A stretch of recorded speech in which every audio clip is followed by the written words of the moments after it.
Good morning and welcome to another great episode of Enterprise Morning, reaching you from Enterprise Television from our corporate headquarters in Lagos State in Nigeria. I am Henry Igwebike, and today let's kickstart as usual, starting from our newspapers, and right after that will be our conversation also for today. Do well to be part of what we do. Have a say in what we say. You can reach us when you visit us at enterprisetvnews.com. You may equally comment and follow us on all our social media platforms at Enterprise TV7. Very so honored to have joining us via virtually, that is Gbenga Ayonuga Paul. He is a political analyst, development communicator. Thank you so very much, Mr. Ayonuga, for joining us today.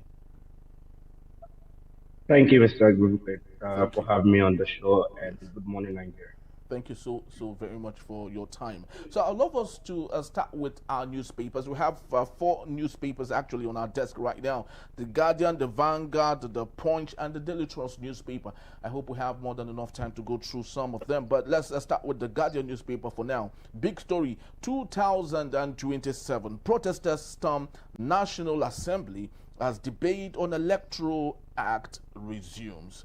And of course, the bickering is simply because of the Section 63 of the Electoral Act Amendment Bill of 2026. On the top strip, we have other growing matters that rising insecurity heightens concerns in the south region of Nigeria. Below that story, we have FCT polls. ADC berates a wiki over war threat.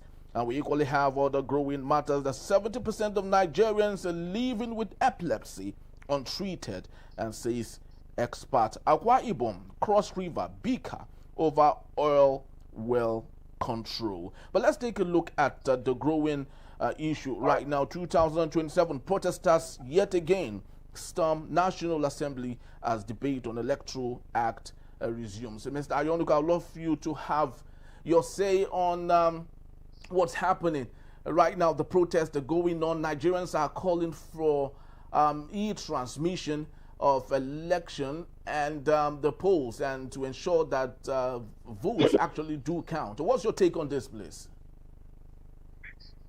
Well, my take is that most often than not, people think they know what they want because of the sentiment and the argument that roused them up, and not falling victim of being riled up in the past based on particular sentiments. But as we grow older and being a researcher, you get access to more information that shows to you that things are not actually what they seem. Now, Nigerians have the right to protest, to demand for whatever it is they want from government on any matter whatsoever, and I respect that right. But for me, I'm neither here nor there when it comes to demand for online real-time transmission, because I don't I don't think that that will be the solution to getting free and credible election results. Because as far as I know, with technology, I can be transmitting online real time uh, from, say, Kotonkarpi in Kogi State, and before it gets to the central data port in Abuja, it will be intercepted, and then the information that will get to the central data port would replace it online real time in microseconds. So you are feeding in A and you are getting in W at the other end of it. And it is not a technology that is about to happen, it's a technology that some people already have access to in a lot of places across the world. So that is why, for me, the immediate online real-time electronic transmission guarantees nothing. You can still get that online real-time transmission, and whoever has the edge technologically, either the opposition or the ruling party, will be able to intercept it. And in microseconds, you are feeding something in, something else is being fed out. If you don't believe, I mean, a snippet of that situation has been shown in a recent movie called The Running Man. It's a 2025 movie. Go and watch it. You will see how people were watching online real time what was happening. And it was a different thing that was happening. It was a different thing that was being shown to the audience in that movie. And of course, with AI too now, all that takes microseconds to manipulate to make happen. So for me, while I respect that they are protesting this, I personally, with some of the things I know and some of the things that I cross-check across the world every day, because I'm not just here, I also interface with international news channels in India, in US, and this forces me to dig deep, to read, to research, and I'm seeing things that maybe an average Nigerian would not see. And because of those things, I'm not going to join this kind of protest, but I respect those who are protesting. But would it guarantee what they want in free and fair election? I don't think it will guarantee. What I believe will guarantee free and fair election is let the opposition do their work properly. While many of the oppositions are on TV, on radio, they are very absent at the grassroots. And you see, party politics is not done on social media. Social media only accounts for maybe 5% of the real work. The real work is on the field. I mean, I travel a lot. Apart from being an MC, I also travel a lot for political reasons. And in many of the places that I travel to every week, you will not see the presence of many of these so-called opposition anywhere. Let me not talk for the whole Nigeria. Let me talk Southwest that I know like the back of my palm. You will not see their presence. No PDP, no ADC presence in most places. And how do you have presence? By having constant party meetings. At least you know that, I mean, election is less than 9 months away. Okay, no, it is about a year away. This is still February. It's about exactly a year away. Yeah, But many of these 65 days people away. are not having monthly meetings. They are not having bi-monthly meetings. By now, they are not having monthly or bi-monthly meetings. And yet they will come on social media, they will blame the ruling party for all their woes. Meanwhile, the ruling party, despite having over 30 governors by their side, their party are having monthly meetings. I went home to my hometown on Saturday, and my father that they went to and what was said at that party meeting. That's the ruling party having party meeting consistently, and they've been having it like that in the last 3 years. But all this opposition that I call Christmas party will come 1.5 years to election, yet they are not doing the groundwork. And you expect that it is a magic electronic transmission or something that will make them, except maybe many of them already have capacity for this technology to intercept what will be transmitted, and they are using that as a rigging mechanism that they are depending on, and that is why they are harping on this electronic transmission. But on ground, as somebody who travels to see, I do not see their presence on ground. All right, you said lots of things, and let's even start with the Running Man movie. Thank goodness it's a movie, it's scripted, it might not be what it is realistically. Other issues that you did mention is the presence of the opposition not being around, not doing the grassroots mobilization. But the 2023 actually changed the dynamics to some extent. The Labour Party were not on ground, never had no governor, had no representative of any kind, but they polled over 6 million votes. They won Lagos, they won Nasarawa, they won Plateau, they won lots of other states. So don't you think that it's time possibly we might get off of this grotesque mentality that it only depends on the grassroots for things to move? We are in a technology age, and lots of things happen on the internet.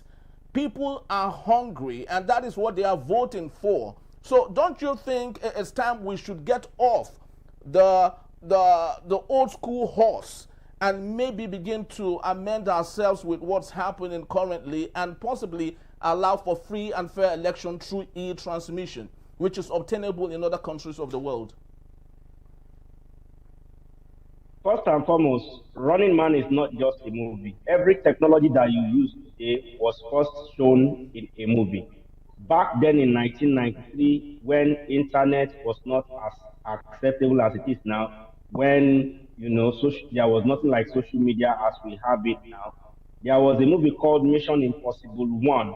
In that Mission Impossible One, Tom Cruise used a glass, I mean a yes, it's a glass now, like the one you are wearing. Yeah.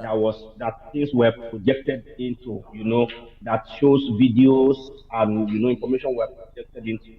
As at that time, that technology was non-existent, but it was already in a movie. Just last Saturday, I bought that same glass for a friend of mine, who asked me to help him get one. And when I was testing it, I saw that not only can you project videos to it, you can use it to record videos quietly without anybody knowing. And when you are somewhere, maybe they are speaking in Chinese, they are speaking about 21 different languages, it will interpret those languages into English for you so that you will be able to pick up and you will be able to hear what they are saying. Now, that technology was shown in the movie in 1993. Meanwhile, just like your second question said, is that we are in a modern era, and so technology grows geometrically, not otherwise. So technology grows twice as faster. Before it is shown in the movie, it's already in existence right now, unlike before. So for that, I stand by my point that it is not just about movie; it's about technology that is already available, that people are advertising subtly for those who are interested in getting it, and some people already have it. Some people have already gotten it. Now, talking about this is modern age, because you got sympathy votes that upset a lot of things in 2023. Yes, from generation to generation, sympathy votes will always upset calculation of people, but most often than not, it will never be enough to totally change things to the way people wanted. I've forgotten this American governor way back, I think, was it in the 1848 or 1948? He was supposed to be a placeholder, for a corrupt person to campaign, but unfortunately, his campaign was so good that the party discovered that if they removed that guy, I've forgotten what his name was, if they removed him, the placeholder would not be able, the person that they wanted to replace him with would not be able to, and so they let him be and he became governor.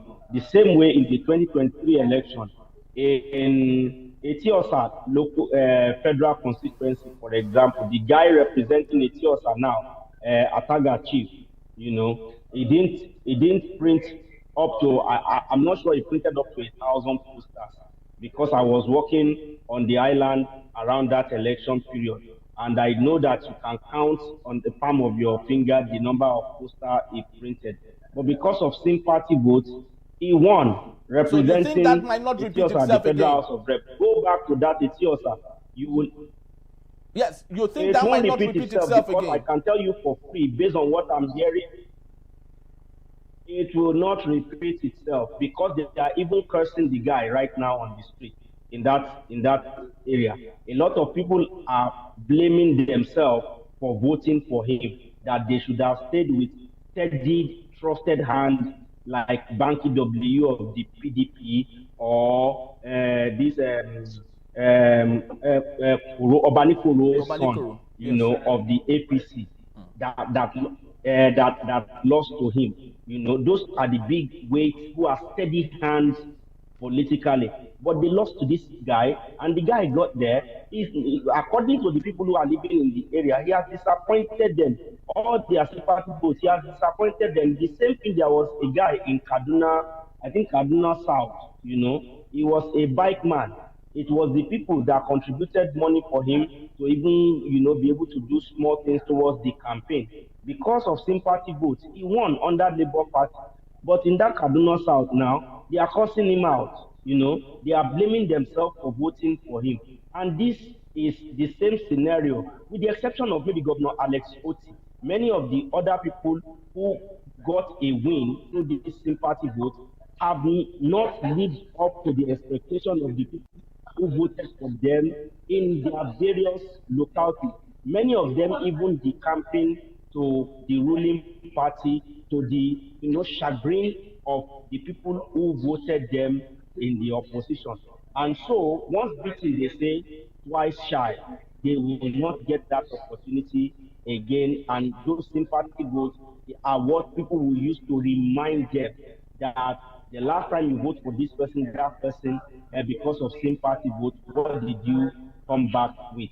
And then also in many areas where they even won with the sympathy vote, but because of technicalities on the time before they were brought in, many of them still lost out eventually. And people have learned in the grassroots have learned from this thing.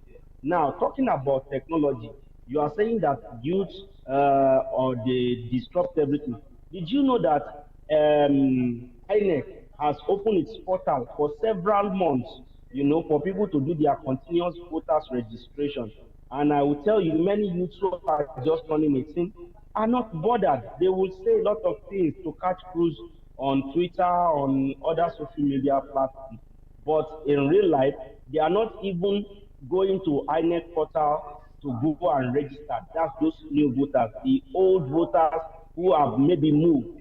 Some people voted the last time, maybe in Shomolu, for example, or in Surulere, for example, and now they were tenants back then. They have built houses now in Mowe, in Ikorodu, or other areas of the state. And the INEC has given them opportunity to change, relocate, and do all of those things. Many of them have not done it. They have not seen the importance of it. Many of them think that since they have their voters card, automatically guarantees them to vote. Then on election day, when movement is restricted, they can't travel from their Mowe to Surulere where they registered, or from their Ikudu to Surulere where they registered. So they will not be able to vote, denying whoever they want, they would have voted for the extra number of votes. These are a lot of things that are playing out that rather than, protesting at the National Assembly, the opposition should look at bolstering their ranks by doing some of these things, by encouraging their supporters to do some of these things. They are not doing. All right. All right. So we sincerely hope that all of this, of course, will be taken care of. Interestingly, the opposition have said it countless times that 2027 is a battle between hungry Nigerians and the ruling party. They might not have food soldiers, just like everyone is plugged into the center to the ruling party, but they said this is a fight between the Nigerians that have been deprived, disenfranchised economically, and the ruling party. But let's take a look at other matters. Daily Trust newspaper: 100 U.S. personnel equipments arrive Bauchi Estate. Mr. Ayonuga, I love us to speak to this issue, especially with regards to the media aid to the president, Bayo Ononuga, who sometimes back when this thing about inviting the U.S. to come help us. Peter Obi said that if given the opportunity, he would gladly allow the United States to come in. And Bayo Ononuga and his team said that he committed treason. And today, President Bola Ahmed Tinubu is given the open opportunity, open sesame, for the United States to come as much as they have. 200 personnel already in Nigeria. What's your take on this, please?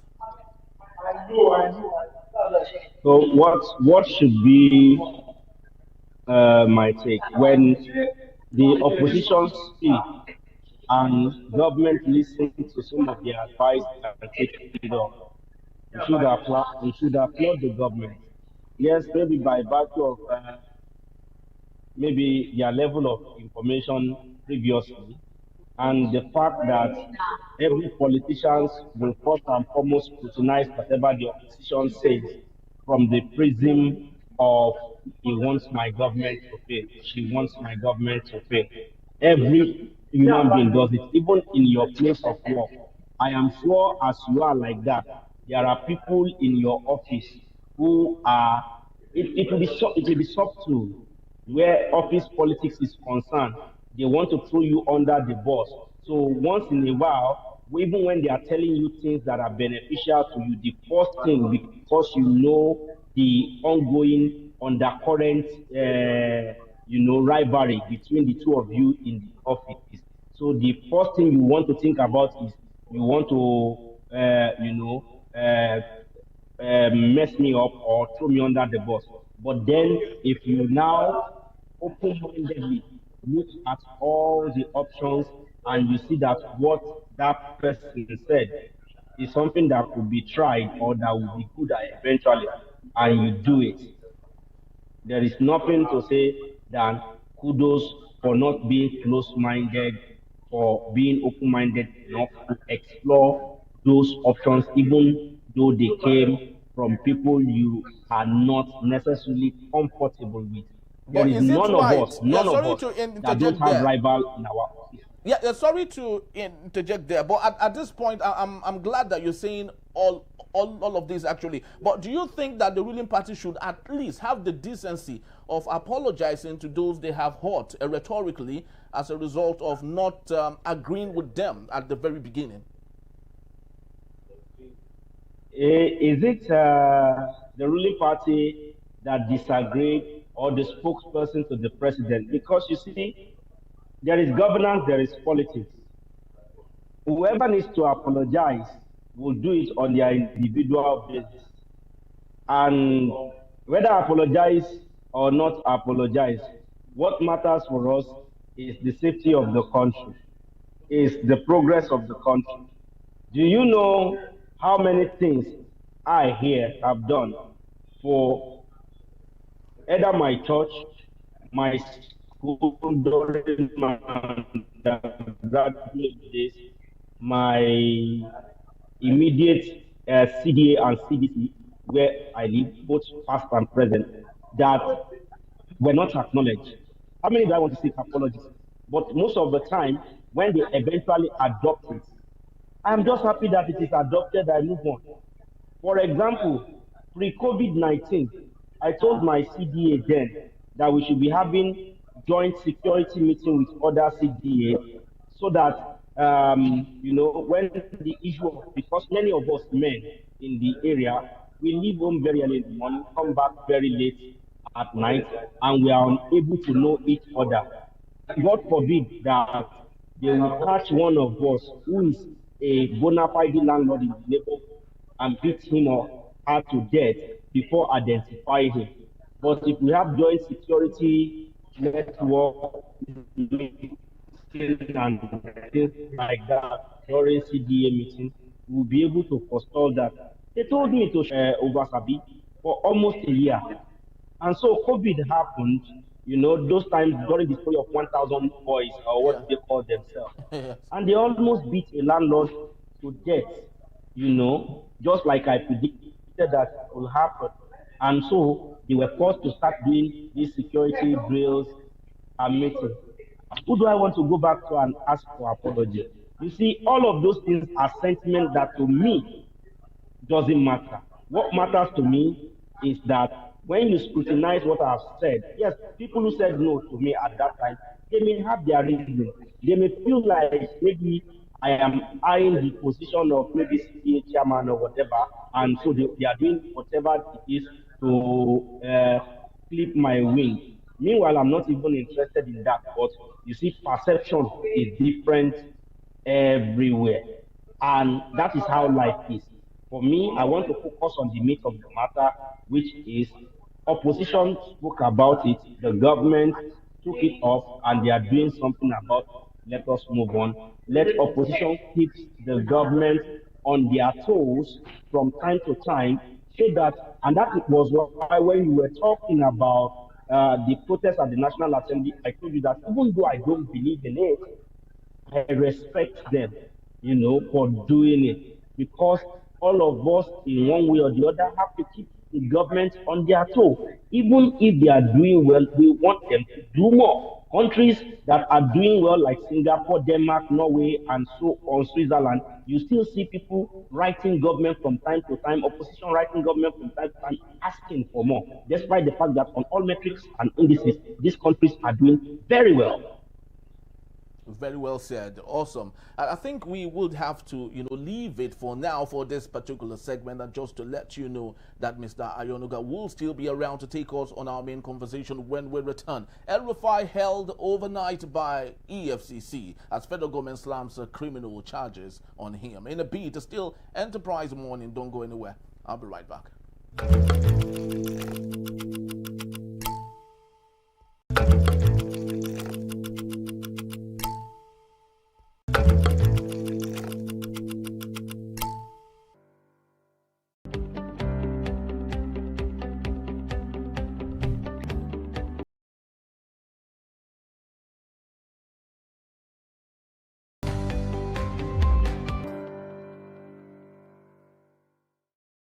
Thank you so very much for being back. And if you just joined us, Enterprise Morning, it is reaching you from Enterprise Television. Let's head straight to our conversation for today. Former Kaduna State Governor Nasir El-Rufai spent the night at the headquarters of the Economic and Financial Crimes Commission in Abuja, where he is being questioned over alleged financial misconduct involving about 432 billion naira. An EFCC source confirmed he is with investigators, but said it is unclear how long the interrogation will last. The investigation follows allegations by a Kaduna State House of Assembly ad hoc committee that loans obtained during the administration were mismanaged or used without due process. El-Rufai has denied the claims, describing them as politically motivated. Meanwhile, the federal government filed a 3-count charge against him, accusing him of unlawful intercepting the phone communication of the National Security Advisor Nuhu Ribadu. Tensions escalated at the EFCC office as pro and anti El-Rufai supporters clashed. Let's get talking. I still have Mr. Ayonuga. Thank you so very much for hanging on. Truly do appreciate your time. Thank you for having me. Yes. So let's get talking on some of these big issues. El-Rufai used to be a darling, a buddy of President Bola Ahmed Tinubu. I remember the Chatham House, after all the things that happened there, they were dancing to Buga and having a swell time. I do not know at what point things actually caved and they became enemies, and I do not know what it would look like. But do you see this as a Trojan horse by President Bola Ahmed Tinubu and his administration going against a one-time ally but who has become an enemy? What's your take, please? Well, for me, I don't see it as a Trojan horse. In fact, now I see why President Bola Tinubu and the National Assembly and whoever it is that orchestrated El-Rufai not becoming a minister, I now see why they did what they did. Because as at that time, I was one of those. Even though personally I don't like El-Rufai, I have never hidden it. Why? Don't like him. Why don't you like him? What are your reasons? Because he is the definition of everything that evil should be defined as, that a man should not be. You understand? Really? And but he made that possible. He executed all of the things.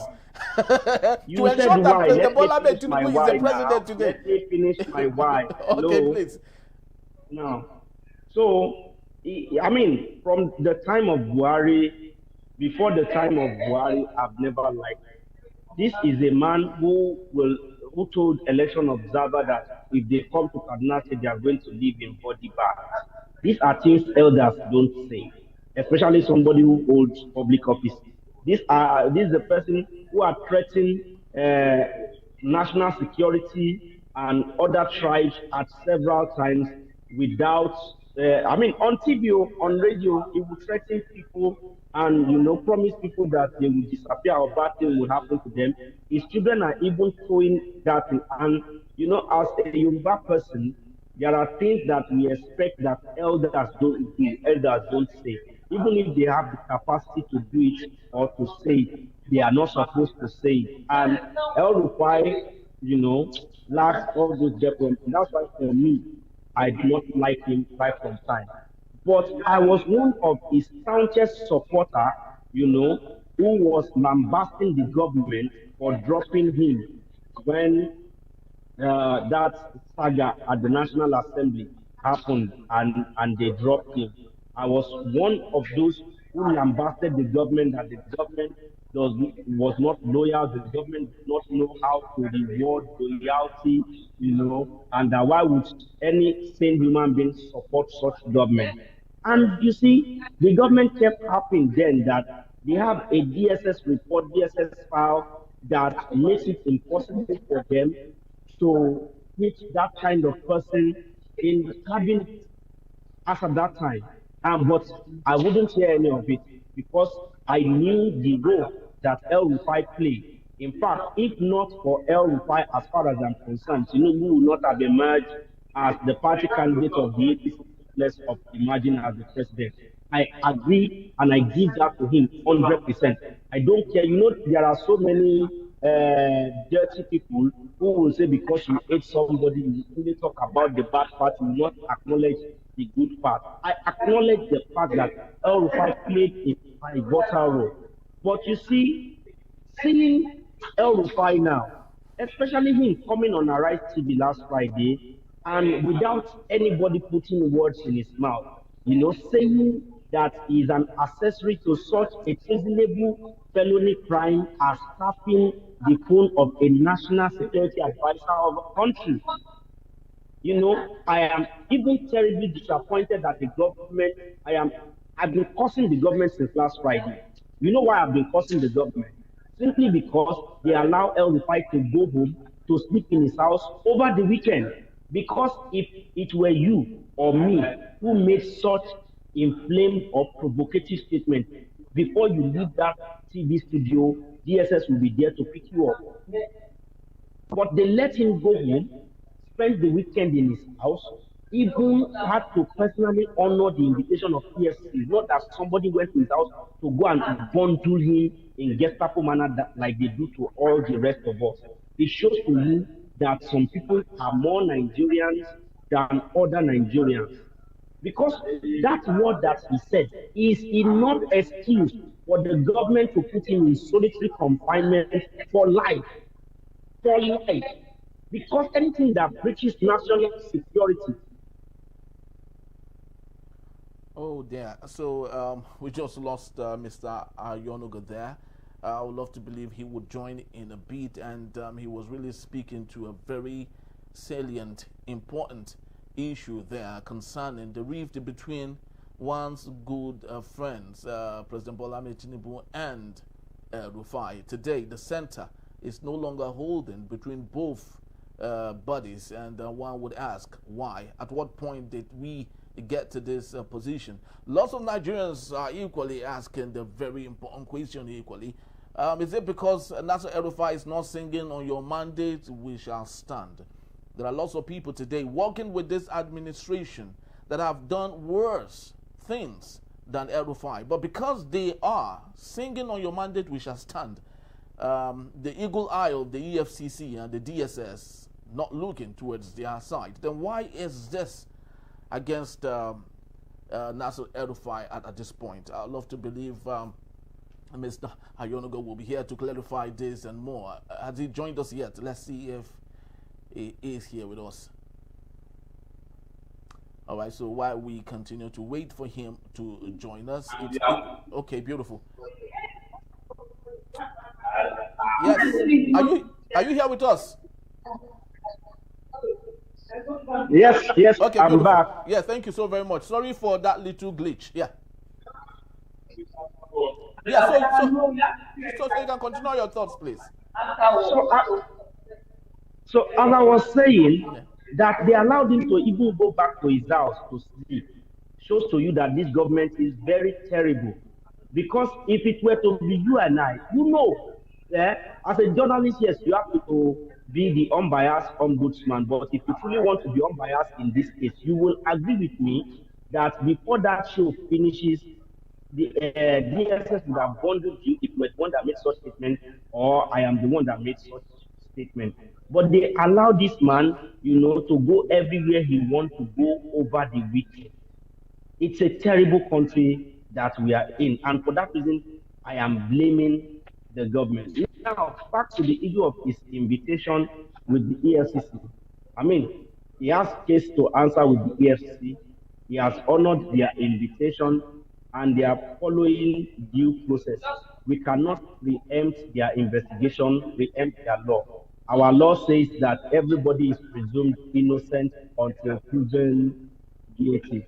So I will not speak much under that. But for a House of Assembly that he himself practically selected all of them, because don't forget that it is the governor that usually gives tickets to a lot of party positions, during election period. And if he is the one who practically selected almost all, I think there are about 40 of them in the House of Assembly in Kaduna State. I don't know how many conferences, and they all unanimously agreed that it should be probed. Then there must be something in the issue. Don't forget that the current governor, he was his chosen or anointed candidate. And if all of them petition EFCC against him, and there is no division between the House of Assembly and the executive arm of government, then there must be something in the matter. But we cannot preempt the court, we cannot preempt the investigation. All we say is that he has a case to answer. Nobody should follow the investigation as a witch hunt. When they were investigating governor of Kogi State, what's his name? The one that called himself White Lion. Yahaya Bello. Nobody colored it as a witch hunt. So now that it is the turn of El-Rufai, nobody should follow it as a witch hunt. In fact, I am disappointed at the DSS that they also did not arrest everyone who came to protest in support of El-Rufai when he went to EFCC yesterday. Because all you just need is arrest all of them, let them explain the role. Maybe they are the one El-Rufai was referring to as the person who tapped the DSS, the National Security Advisor's phone number. So that sometimes, if there is no punishment, people will not get sense. People will not understand that when it comes to national security, there are kind of rough plays that you don't make. Because, and you see, these politicians understand this. That's why they have weaponized poverty. They have weaponized, lack of access to quality education, so that people will not know and their eyes will not be open, such that they will be able to know their left from their right. Because who associates with somebody who has just committed a treasonable felony on live TV? Who is that person in his right senses that associates with such a person at this critical juncture in time? I hear that even CSOs are going out to protest concerning El-Rufai. I think every CSO organization that protests in support of El-Rufai should be probed. They should be probed. They should be made to answer for their role in, tapping of the National Security Advisor's phone number. Yes, it's actually quite interesting you've said all of this. And Nigerians, lots of concerned Nigerians will be equally bothered why this is happening at a time like this. Is it because Nasir El-Rufai is not singing on your mandate we shall stand? There are lots of politicians today. Senate President Godswill Akpabio has a case to answer with the EFCC. Today he is the Senate President of the 10th Assembly. Governor Okowa is reported to have, of course, siphoned about 1.3 trillion naira from Delta State government. He has joined the APC, singing on your mandate we shall stand. The EFCC, the eagle eye of the EFCC, is no longer looking towards him. And so many other issues, litany of issues like this. So don't you think at this point, as much as I agree that you want to be rational with everything that you say, don't you think there might be a subtle amount of the government going against him because he is not plugged into the center?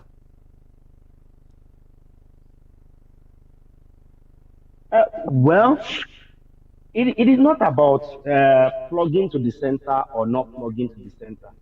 The example that you use concerning Godswill Akpabio, for example, is about one, he has a case to answer, and the case does not die.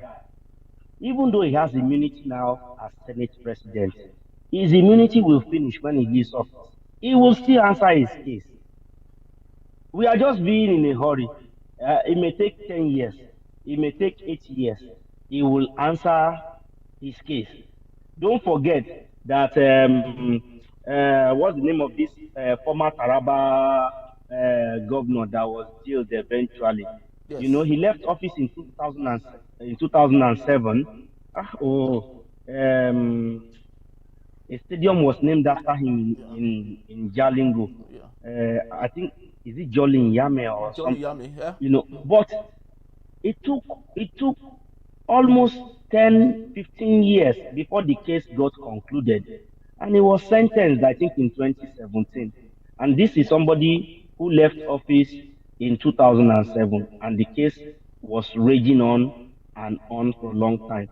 So the fact that if they like, let them sing on your mandate, let them not sing on your mandate.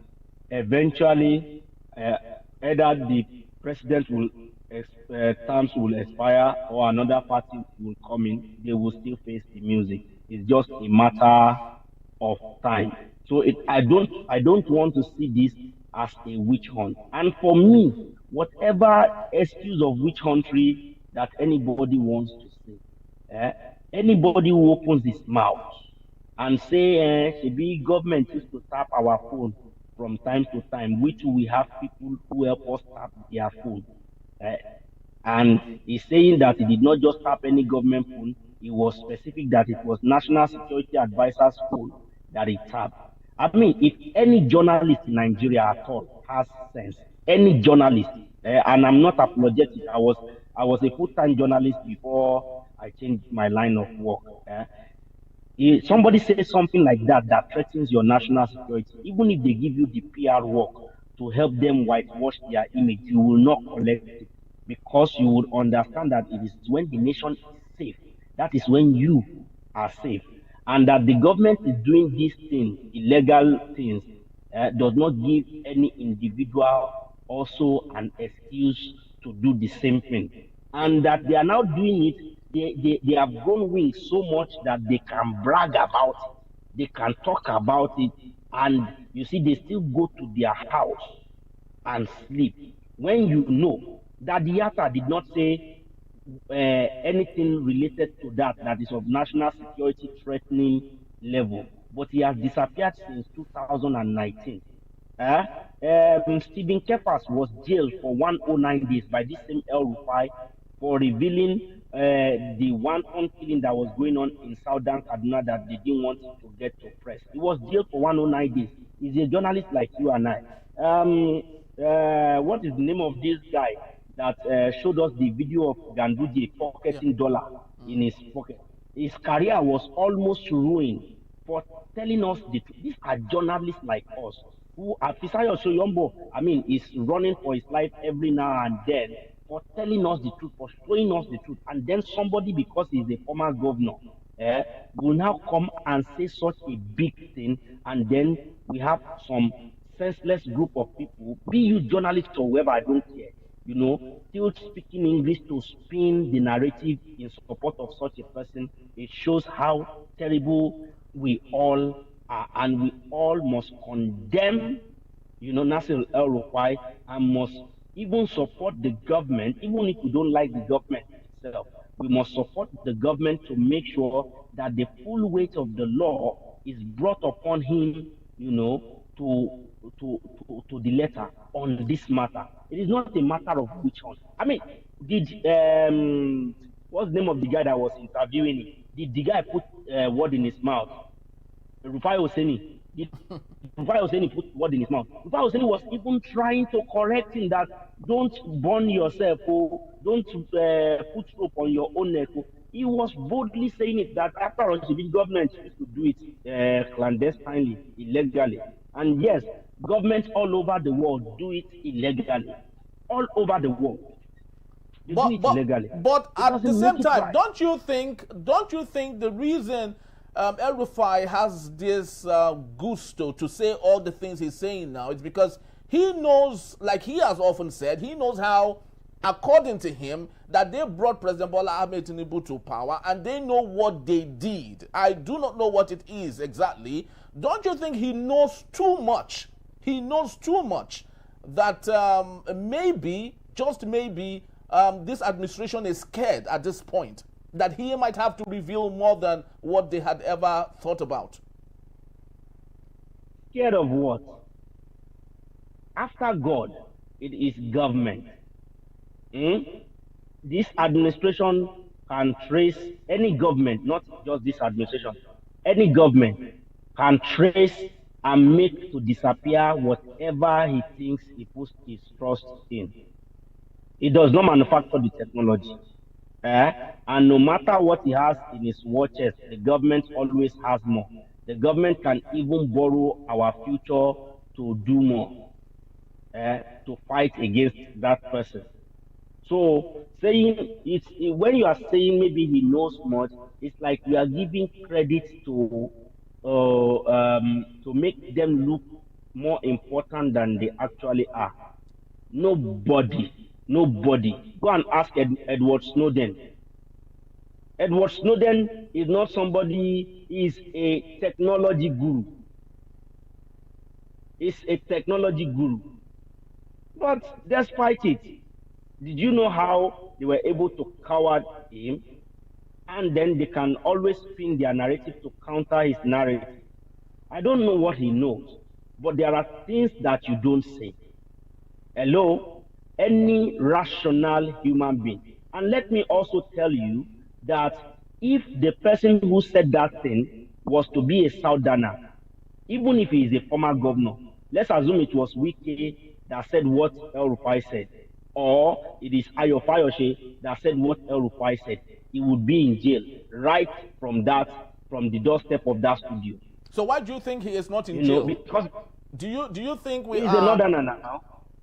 So does that mean that the law? So does that mean that the law is slight and subtle on Northerners at this point because President Bola Ahmed Tinubu wants the vote of the Northerners? No, it's not at this point. Don't get it twisted.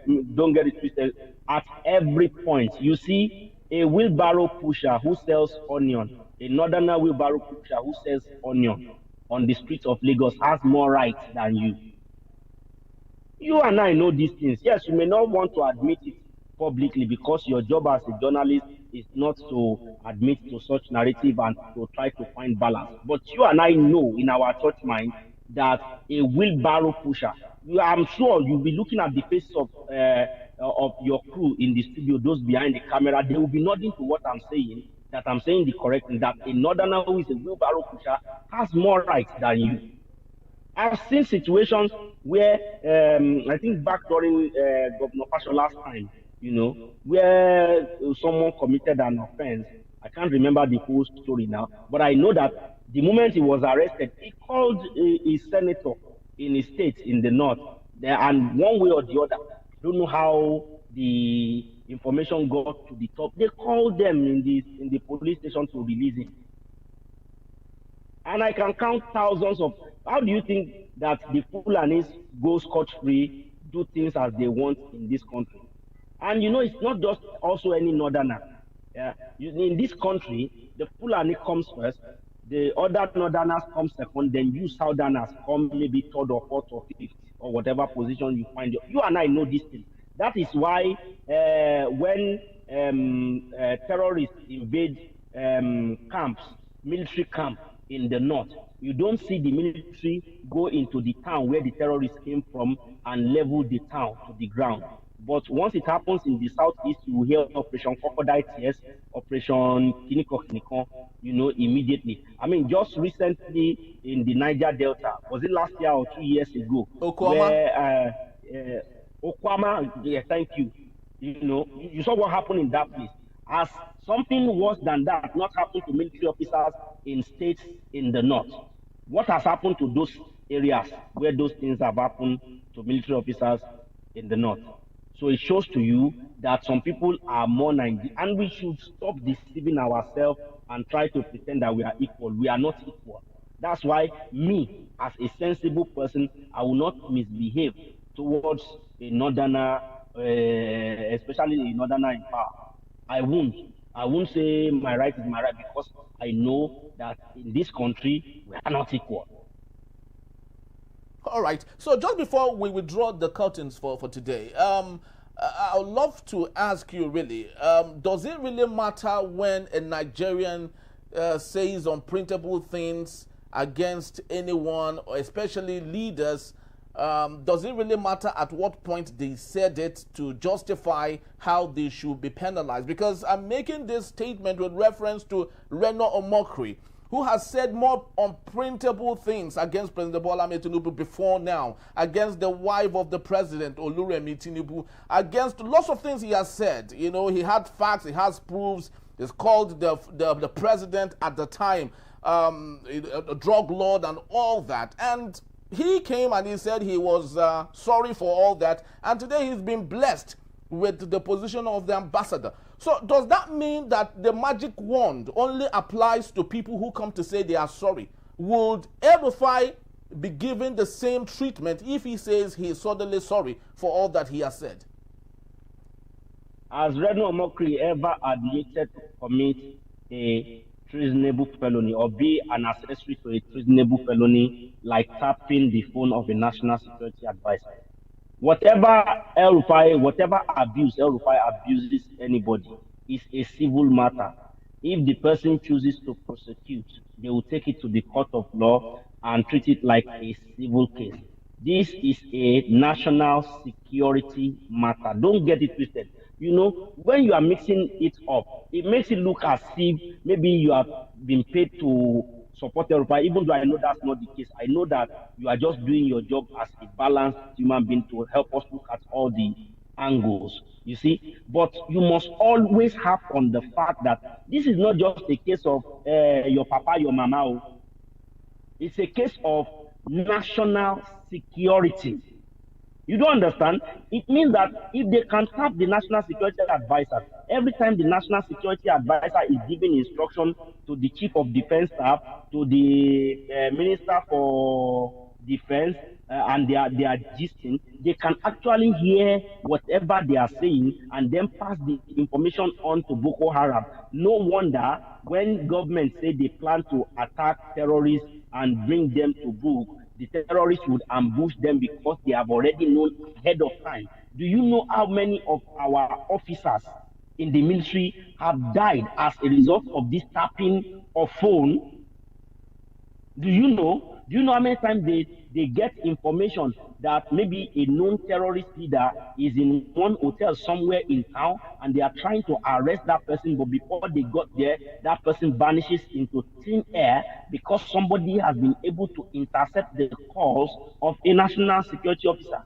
On one hand, we should blame the government that what kind of unsecure technology are they using to be that people can easily tap them. But the reason why we can't even blame them is that even the most secured country in the world, which is US, people tap their phone. But nobody in his right senses has the audacity to come and acknowledge and admit that they are tapping their phone. But this is not the first time, Mr. Ayonuga. So sorry to interject there. Sheikh Gumi had said, there was one of the programs he was having with his people, right? He said in Hausa language, actually, that when the United States and Nigeria Tomahawk thing was brewing, that he said that he got information that he has been earmarked to be assassinated. And he got that from the National Security Advisor's Office. So why isn't Shegumi equally facing the same penalty like it's been meted out on El-Rufai? There is difference between I got information and I tapped the phone. Even though, yes, if we were in a sane country, that thing would have been investigated such that such moles in the National Security Advisor's Office would have been brought to book by now. I agree with you. But you see, there are two different things in that statement. I can open my phone down or open my laptop down, and you just pass by my laptop in the office. If I'm careless, for example, you just pass by my laptop and you read maybe whatever message was on my laptop, and if it is of very important significance, and then you went to another office and gisted with another co-worker about it, and before you know it, that information gets to where we don't want it to get to. We have a national data privacy law that is in place now, that the government have been advertising that people should, take data privacy seriously. In fact, the penalty for data privacy breach, according to what I heard, is 2% of the gross income of the organization in which that data privacy breach happens. So if, say, an organization made 2 trillion in a year, for example, 2% of that would be about 40 billion, that they will pay of the gross income, not of the net income, gross. That's what the law says. And if there are these laws here and there, Gwimi can say, yes, it was data privacy breach. He didn't say, I tapped phone. You see, words are weighted. And it is the weight of the word that criminalizes you or exonerates you. I heard this information, or I got this information, even from someone in the national. I mean, as journalists, we have our ways. With the FOI bill that was signed, many of the information we want, even when we go through the normal route of the FOI bill, they don't get released to us. But as journalists, one of the first things that they taught us is our ability to sniff out the news in every situation.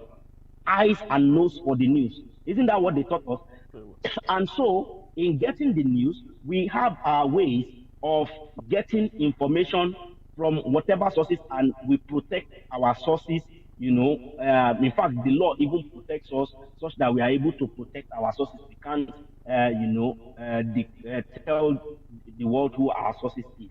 But any journalist that now says, I tap, or I know I asked somebody, or somebody who tapped the phone of somebody else, let's even forget National Security Advisor, has crossed the line. And so he or she must be made to answer tap. And that person is still working. If it were to be in US, they would have been sent to Guantanamo Bay.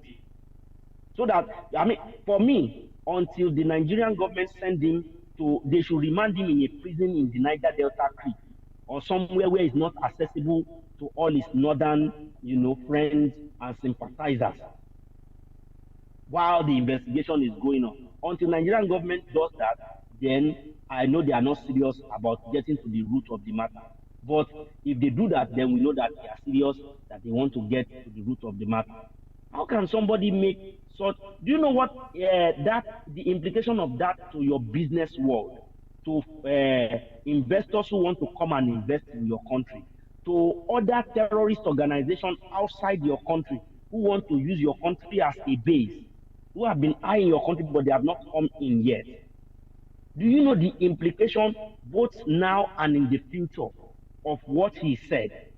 If you look at all the angles and implication of it, every sane Nigerian blood should be hot. No matter how much you hate the government, your blood should be hot in hatred for El-Rufai for admitting such.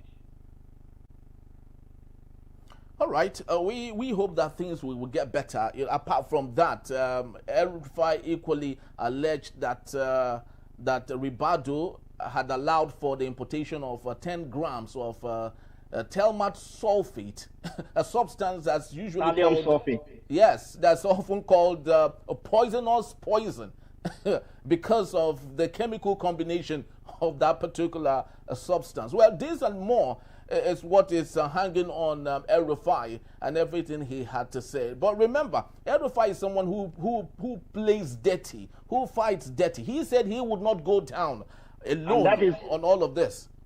Yes. And that is why the government must not hold anything bad.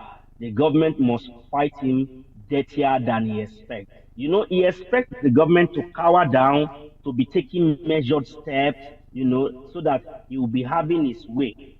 That is what he expects. But if the government goes down and fight as dirty as he wants, they should go after him, go after his wife, go after his children. By the time they searchlight on all of them, none of them will be found unfair. I mean, his children have made several incendiary statements that are there on Twitter that are enough to send somebody, you know, to Guantanamo base.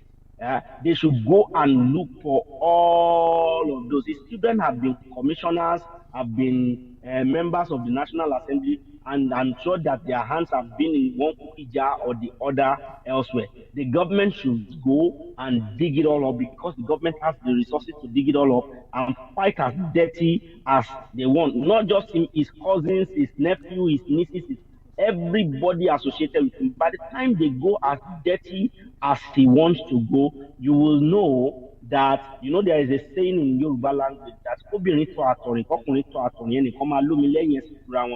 meaning that when a man pees while walking and a woman pees while walking, one will have more water behind their leg than the other. So if the government is playing with kid glove or with measured step with him, then he will continue to have a say. And I mean, by the time government, for example, if government had gone and arrested everyone, you know, that came to protest in support of him yesterday, then all the CSO organizations that are protesting in support of him, you know, by writing letters and all the rest, government should, you know, send invitation letter to all their leadership. Let them all come and answer for their role in the tapping of the phone of national security. That alone is enough excuse for government to, you know, go after everybody, former governor, whoever it is that is in support of him. That alone, you know, it's like somebody that, you know, there's a Yoruba that says, somebody that they want to roast, that is now using petrol as body cream. That is exactly what he did. So adding salt to injury at this point. Yes, it was an unforced error that rather than quickly self-correct, he kept admitting. But what if he goes 360 degrees, for instance, hypothetically speaking, if he says that he is sorry, do you think we should apply the magic wand on him? Well, if they do that, what it means is that they have now opened the floodgate of hell to get loose on Nigeria, because what that means is that every Tom, Dick, and Harry can now get their hands on those technology, and I can decide to hack the governor's phone, whoever's phone in my state, and all the rest. But will that make it right? Do you know that what makes this world to be orderly is secret? Did you know what God did to somebody who wants to hack God's phone? God said, all the trees in this garden eat, except for the tree of knowledge of good and evil, do not eat of it. What the day they hacked the phone and ate of that tree, it wasn't forgiveness. So he sent them out of the garden. And this case should be akin to that case. It's not something that you joke with. And I'm so sorry that we southern Nigerian people, you know, that are not angry. I don't know, maybe I'm just getting unnecessarily angry, you know, because personally, I don't have anything against El-Rufai as a person other than the fact that I just don't like style right from time. But what he said, I look at all the economic, social, security, and other implications for the country. Because if you can tap National Security Advisor's phone, it means they have tapped all the 36 governors' phone, they have tapped the Senate President's phone, and they can share this information with terrorists anywhere in the world, anytime, any day, and nobody is safe. And then you will expect us to be coming to blame those same governors who are having sleepless nights to protect us. All right. How do you blame them? All right. And I think we can go on this issue, and I'd love us to have a part 2 if it's possible. We will let you know how that goes, though. Thank you so very much, Mr. Benga. You know, I truly do appreciate your time. And that's our time equally for today. We'd love to call it a quit. Please do well to follow us, if you may. You can find us at enterprisetvnews.com.